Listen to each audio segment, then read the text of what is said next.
हम आपको अपने चैनल पर खुश आमदीद कहते हैं। परस्तान की एक बस्ती पर एक बादशाह की हुकूमत थी। वो इस परस्तान की बहुत बड़ी नगरी थी और यहाँ सिर्फ वही लोग रहते थे जो जादूगर थे। इस नगरी की बात भी बड़ी अजीब थी कि इस नगरी में दरख्त ऐसे थे जो बारिश के दिनों में झूमते हुए गाते थे। एक से एक बड़ा जादूगर रहता था। इस मुल्क का बादशाह भी बहुत बड़ा जादूगर था। इस नगरी में एक बहुत बड़ा मैदान था जहां हर रात को जादूगरों का मुकाबला होता था।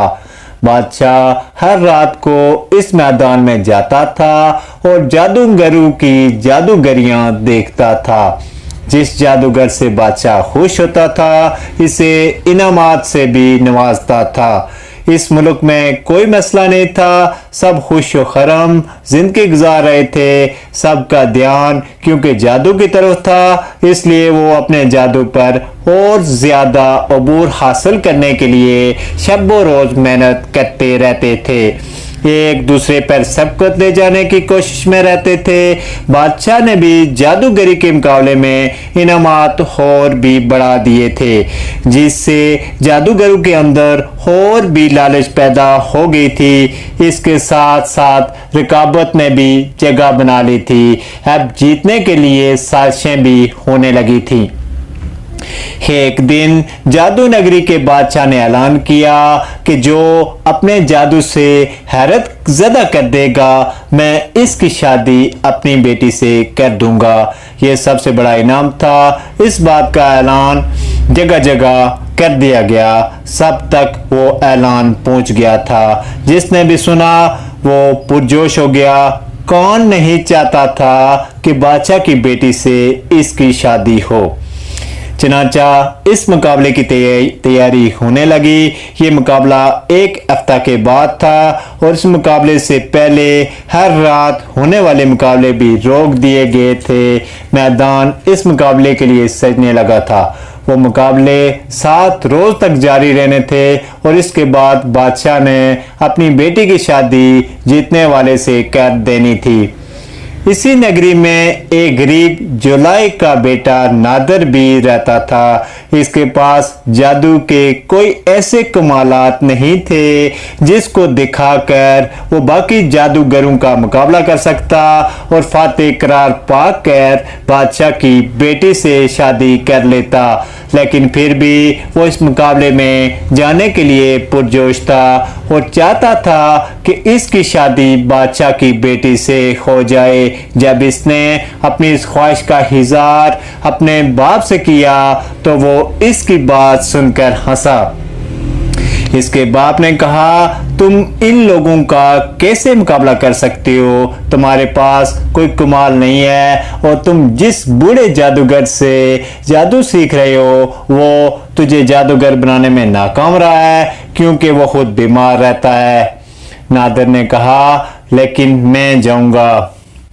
तुम जाकर क्या करोगे? इसके बाप ने कहा। नादर ने कहा, सबका मुकाबला करूंगा। इसके बाप ने कहा, बैठ जाओ और अपना काम करो। देखो बेटा, मैंने रवायत के मुताबिक जादू सीखने की कोशिश की थी लेकिन नाकाम रहा। बस इतना जादू आता है जिससे इस नगरी में रह सकूं। तुम शहजादी के ख्वाब देखना बंद कर दो। नादर ने कहा, मैं जाऊंगा और जरूर जाऊंगा।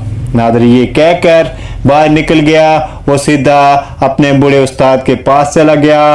वो इस वक्त भी बीमार था और खांस रहा था। जब इसे नादर ने अपने दिल की बात कही तो वो बोला, तुम जीत सकते हो। वाकई? नादर खुश होकर बोला, हाँ, लेकिन अगर तुझे कोई कमाल आता होगा तो तुम जीतोगे और ये तुम जानते हो कि तुम अभी कुछ नहीं जानते। चंद मंत्र सीख जाने से कोई जादूगर नहीं बन जाता। उस्ताद ने अपनी बात की वजाहत की।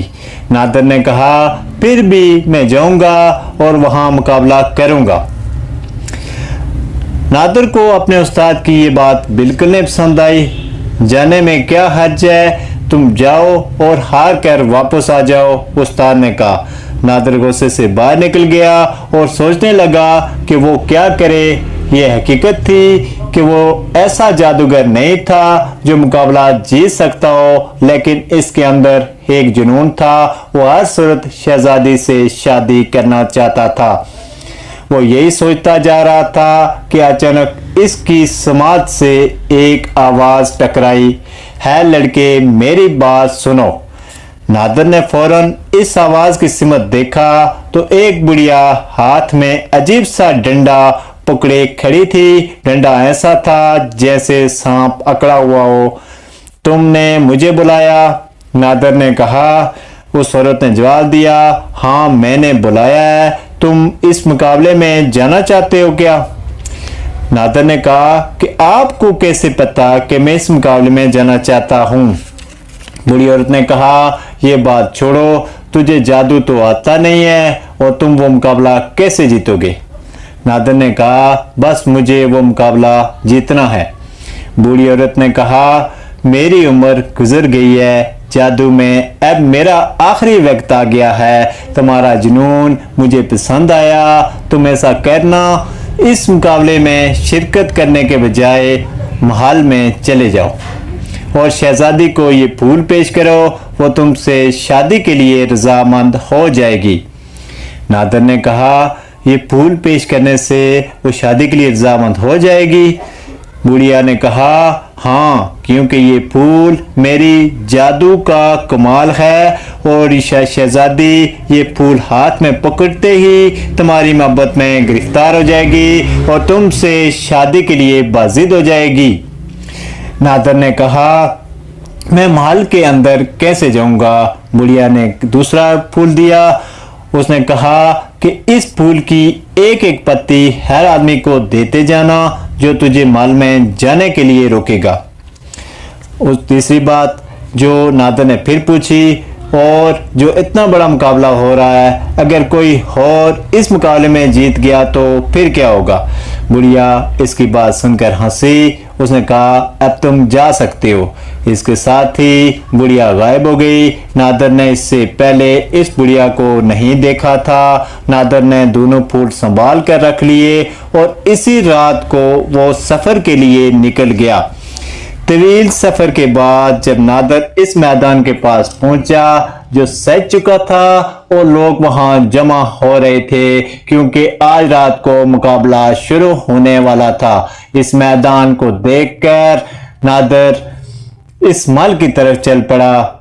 महल तक जाने से पहले नादिर को कई लोगों ने रोका। माफिज सामने आ गए, लेकिन नादिर सबको फूल की एक एक पत्ती देता जाता और वो इसका रास्ता छोड़ते जाते। इसी तरह वो महल के अंदर पहुंच गया।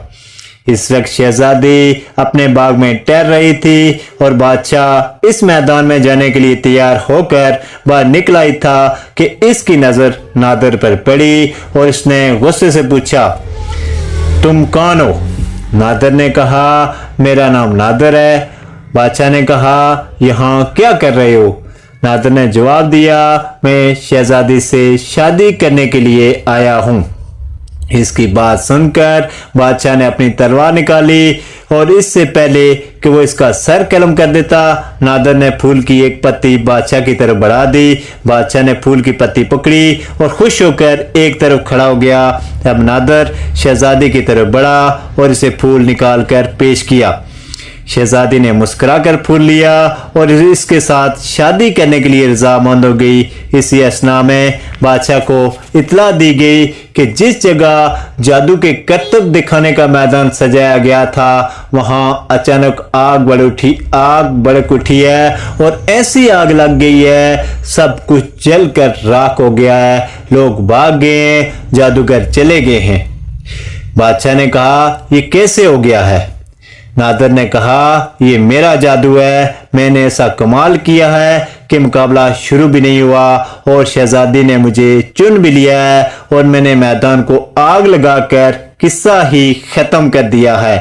बादशाह बहुत खुश हुआ और इसने अपनी बेटी की शादी इससे कर दी।